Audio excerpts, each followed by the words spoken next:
Still on the HIV workshop, the Speaker in the House of Assembly, Honorable Themba Msibi, says the time has come for the Kingdom to look at how the fight against HIV/AIDS can be funded domestically. Msibi was speaking to our reporter, Sibusisiwe Ngubane, at Esibayeni Lodge in Matsapa, where members of parliament are currently attending a workshop. Following the launch of the Swaziland Parliament Strategic Plan on HIV and AIDS by the Prime Minister Dr. Barnabas Sibusiso Dlamini, members of Parliament are attending a workshop where they are working on an action plan for the strategic plan and also looking at ways in which funding for the fight against HIV and AIDS can be sourced domestically, in the light of the fact that the international funding is decreasing. According to the Speaker of the House of Assembly, Themba Msibi, the objective of the workshop is to come up with an action plan for the implementation of the strategic plan. Msibi says Parliament wants to be a role player in the fight against HIV and AIDS, following His Majesty's declaration of an AIDS-free Swaziland by 2022.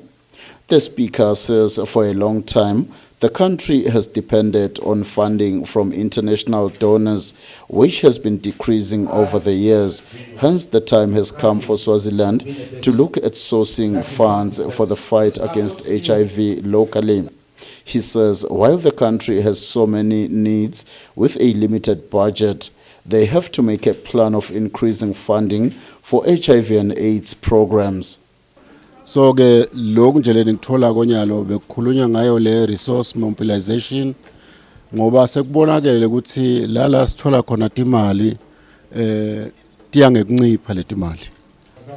The parliamentarians during the workshop listened to a presentation by UNAIDS Country Director Tim Rabuhamba, who highlighted the situation in terms of international funding in the fight against HIV and AIDS and the need for the country to source funding domestically. Nature Director Kanyamabuza's presentation focused on the AIDS situation in the country, looking from where the country is coming from to where it is right now, from an acute disease management approach to a chronic disease management. Sibusiso Ngubane reporting for Swazi TV News, Matsapa.